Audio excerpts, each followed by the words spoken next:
2015 में सलमान खान की मूवी बजरंगी भाईजान आई, जिसमें इंडिया को नैरो माइंडेड, कंजर्वेटिव और डिस्क्रिमिनेटिंग दिखाया गया।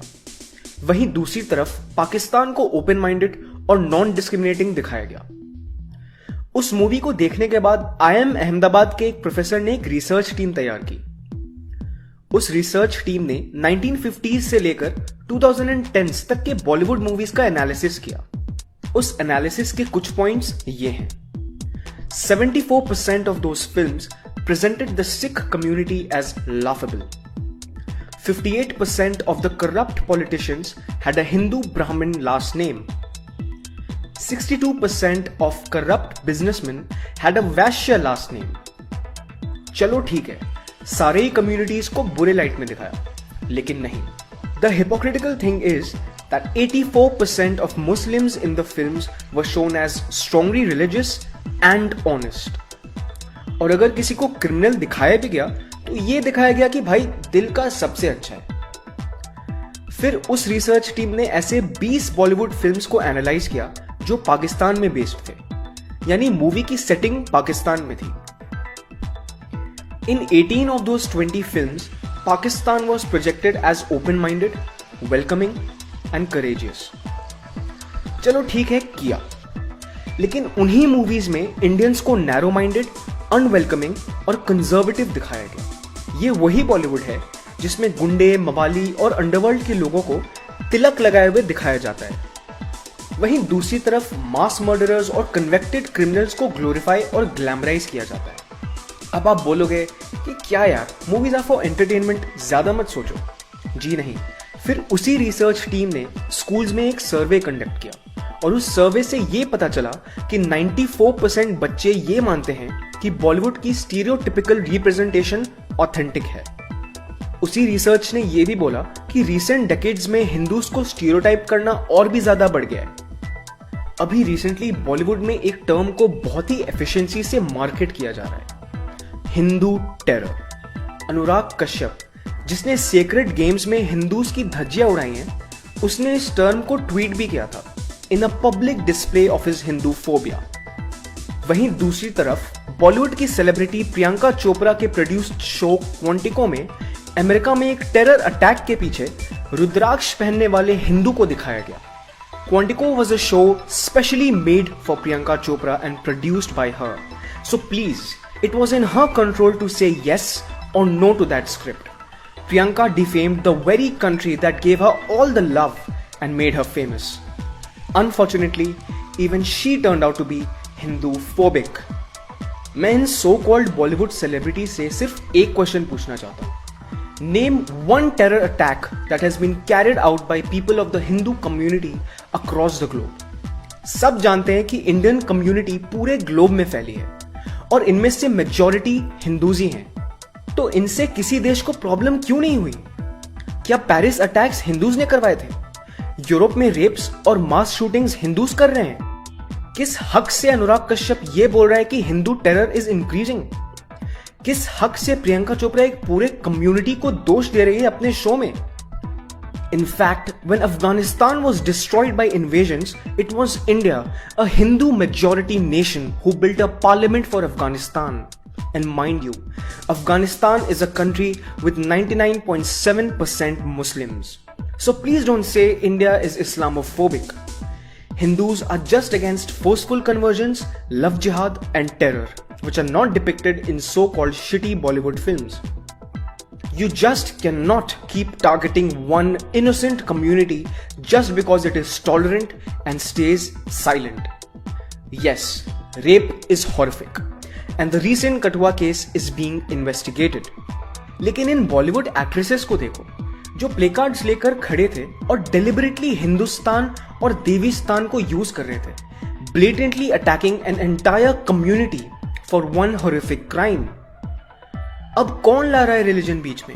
रियलिटी में हर चीज में रिलीजन लाने वाले लोग ये कूल इंटेलेक्चुअल्स ही हैं। इन 2018 itself, Geeta, who was a 10-year-old girl, was gang raped by Muslims in Ghaziabad. Why didn't the very same celebrities stand up with placards? Gita लड़की नहीं है, इंसान नहीं है। कहां गई तुम्हारी इंसानियत? ये सिर्फ यही दिखाता है कि ये लोग हिंदू फोबिक हैं और इंडिया से नफरत करते हैं। इट इज स्ट्रेंज कि इनमें से एक का बाप ये है, एक नवाब साहब से मैरिड है और एक है Swara Bhaskar, the biggest hypocrite of all. इसकी एक फेक फेमिनिस्ट मूवी आई थी, वीरे Di Wedding. Veere Di Wedding had a scene where Hindu phobic Swara Bhaskar was masturbating. गौर करने वाली बात यह है कि जिस हिंदुस्तान को ये गाली देते हैं, कंजर्वेटिव और इंटॉलरेंट बोलते हैं, उसी हिंदुस्तान में ये मूवी रिलीज भी हुई, लोग देखने भी गए और मूवी सुपर हिट भी हुई। वेलकमिंग और टॉलरेंट पाकिस्तान में इस मूवी को बैन कर दिया गया। This is what Swara Bhaskar said when she visited Pakistan. लेकिन हमने यहाँ आके पाया कि जिसको अक्सर दुश्मन देश समझा जाता है वो कतई ऐसा नहीं है, और जितना हमें यहाँ प्यार और मैं कसम खा के कह रही हूँ, मैं काफी जगह घूमी हूँ, लेकिन लंदन, न्यूयॉर्क, इस्तांबुल, पेरिस सब फेल है लाहौर के सामने। And this is what she said after the movie got banned in Pakistan. But what do you expect? What state that's run by Sharia laws? They're an unsecular state. Like, were you thinking that? I'm not surprised at all. And why should we hold up Pakistan, which is like a failing state, as, I mean, I don't understand why we keep taking pleasure and feeling a sense of self-worth from all the silly things that happen in Pakistan. तो हम गए, अब मैंने जनाब word सीख लिया, क्योंकि हम इंडिया में भैया भैया करते हैं, लेकिन मैंने सोचा यहाँ थोड़ी सलीके से रहना चाहिए। तो हम गए और उन्होंने कहा जनाब वो हम थोड़ा रास्ता नहीं समझ आ रहा, तो डिफेंस जाना था, कौन सी बस मिलेगी? To show you Pakistanis have a way worse vocabulary than we do. I know. यार इस बॉलीवुड की आदत बन चुकी है हिंदूज को डिफेम करने की और उनको मॉक करने की। ये देखो कैसे करण जौहर और उसके कुछ फेक एक्सेंट वाले दोस्त कितने इनसेंसिटिवली साउथ इंडियन लैंग्वेज का मजाक उड़ा रहे हैं। Some word of some funny song you must have done. Something you must have done. No, I think we did some pom-pom, motor gadi, something. This was like the most embarrassing day of my life. Here there was all these scholarly types studying at Cambridge and all that, and here I was sitting on this gondola. और इसी करण जौहर से जब एक random इंसान ने ये पूछा, are you अ होमो, उस पर करण जौहर ने ये बोला, But sometimes you just wonder whether people just don't have the sensitivity or the decency, or to sometimes use language to ask a question that may not come across inappropriate. Where was your sensitivity and decency when you, along with your bunch of cool, smart-ass stand-up comedians, mocked and made derogatory remarks in that infamous roast? यही cool और smart-ass young actors, directors और stand-up comedians Hindus, soldiers और खुद के देश पर derogatory remarks करते हैं और बोलते हैं यार ऑफेंड मत हो। Why this hypocrisy? अगर कोई मूवी इंडिया को अच्छे लाइट में दिखाती भी है तो उसे मीडिया हाउसेज और so called reviewers ruthlessly attack करते हैं। फॉर एग्जाम्पल परमाणु, which released on 25th May, was an amazing, thrilling movie which ended with a high note of India successfully becoming a nuclear state. But this is what unbiased and honest media houses had to say about the movie. A nationalist drama that ends like a horror film. India successfully becoming a nuclear state is horror for you. Are you kidding me? लोग इस blatant anti-India sentiment को tolerate कर रहे हैं. They are being allowed to say such things. और फिर भी ये चिल्लाते रहते हैं India is intolerant. भाई, India intolerant होती तो कोई ये भी नहीं बोल सकता था कि India intolerant है। अभी हाल ही में रावण के डायरेक्टर की एक मूवी आ रही है, मुल्क, starring none other than होगा। बात की तो दाऊद साहब का फोन था, उन्होंने मुझे फोन किया,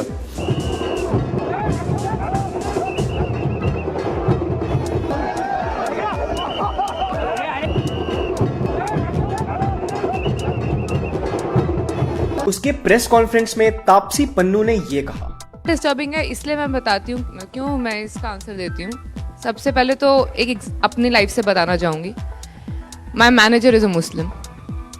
My driver is a Muslim. My house help is a Muslim. अगर मेरे को disturbing feel होना हुआ कि इन सब लोगों की presence में, तो I think मैं तो बहुत ही disturb रहूँगी दिन रात, क्योंकि my life is run by them. So it was very disturbing to realize कि this is how a particular religion is targeted.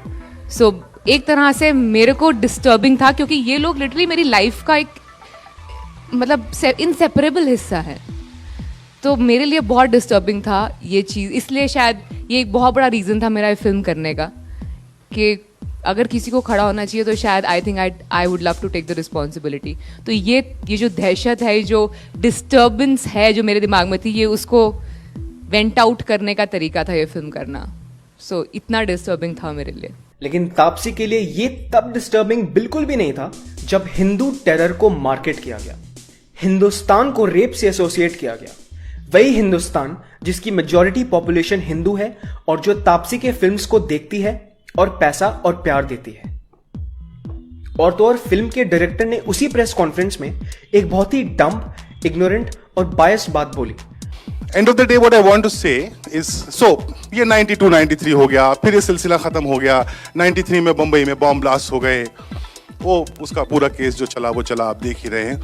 2002 तक एक बड़ा कांड हुआ गुजरात में, जिसके बाद शांति हो गई थी. हिंदू मुसलमानों ने डिसाइड कर लिया था भाई जिंदगी is way tougher than this conflict, so they started dealing with life. But past few years it has changed again, it has taken a new form. मतलब 2002 में एक बड़ा कांड हुआ और उसके बाद सब पीसफुल था, और अब अचानक से पिछले 4 सालों में हिंदू टेरर ने देश को हिला कर रख दिया है. तो शायद डायरेक्टर साहब 2008 में रावण की डिजास्टर्स स्क्रिप्ट लिखने में बिजी थे, क्योंकि 2008 में 26/11 अटैक्स हुए थे जिसने इंडिया को ही नहीं पूरे दुनिया को हिला कर रख दिया था.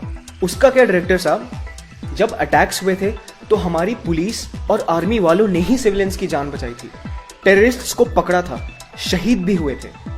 उस वक्त तो किसी बॉलीवुड सेलिब्रिटी ने AK-56 जैसे मास डिस्ट्रक्टिव वेपन से देश को नहीं बचाया. सिविलियंस को बचाने ये सेलिब्रिटीज क्यों नहीं आए? अपने बिल में घुसकर क्यों छिपे थे? ओ हाँ, आजकल तो सियाचिन के जवानों का मजाक उड़ाना बहुत कूल बन चुका है ना. क्यों आएंगे लोग, क्यों आएंगे ये कूल हिंदूफोबिक सेलिब्रिटीज लोगों को बचाने? Where is the fake feminist Swara Bhaskar now when the Hindu community is being labeled as Hindu terror? इनके बारे में विवेक अग्निहोत्री ने ये बात काफी सही बोली. तो आप अगर अर्बन नक्सल्स की लीडर हैं तो आपको एक जिम्मेदारी से बोलना चाहिए, क्योंकि आपकी आइडियोलॉजी कुछ भी हो, भले हिंदुस्तान के टुकड़े करने की हो, पर आपकी आइडियोलॉजी तो है, तो आप उसको रिस्पॉन्सिबिलिटी से करें. और ये इसलिए मैं इनको फेक फेमिनिस्ट बोलता हूं क्योंकि ये लोग लोगों को प्रवोक करने का काम करती हैं सिर्फ सोशल मीडिया में पॉपुलैरिटी गेन करने के लिए. अगर इन्हें वाकई वुमेन एम्पावरमेंट की चिंता हो तो कोई लिख ही नहीं सकता, हिंदुस्तानी व्यक्ति तो लिख ही नहीं सकता, मैं गारंटी कर सकता. और रही बात कि यार ये बॉलीवुड आखिर क्यों हिंदूफोबिक है, इसका रूट कॉज क्या है, आखिर क्या बिगाड़ा है भारत ने इनका? तो इस पर Rajiv Malhotra, who is working hard to expose the breaking India forces and uncovering Hinduphobia in our education system, उन्होंने बहुत ही सटीक आंसर दिया. Why is the Indian left so against Hinduism? उनका क्या मोटिव है? If you can answer that, it's the same kind of people. Why is the Indian left so anti-Hindu? Partly it's ideological. The Charavaks were not with bad motive. They were convinced of some point of view. I mean, not everybody is born in a certain way and has the grace to understand things the way we understand it. So some of it is ideologically they're convinced of something. No, because this education is not intellectual level conviction. आप argue करें उनके साथ वो बहस करते जाएंगे. There is an ego in the way. That transformation is an adhyatmic transformation. It is not done very easily by logic, because logic वो resist करेंगे, fight करते जाएंगे. So some of it is like that. Some of it is that it's fashionable. Their point of view has become very fashionable. This in the media it is very fashionable. Also, they feel that our point of view represents backwardness, old primitive kind of stuff.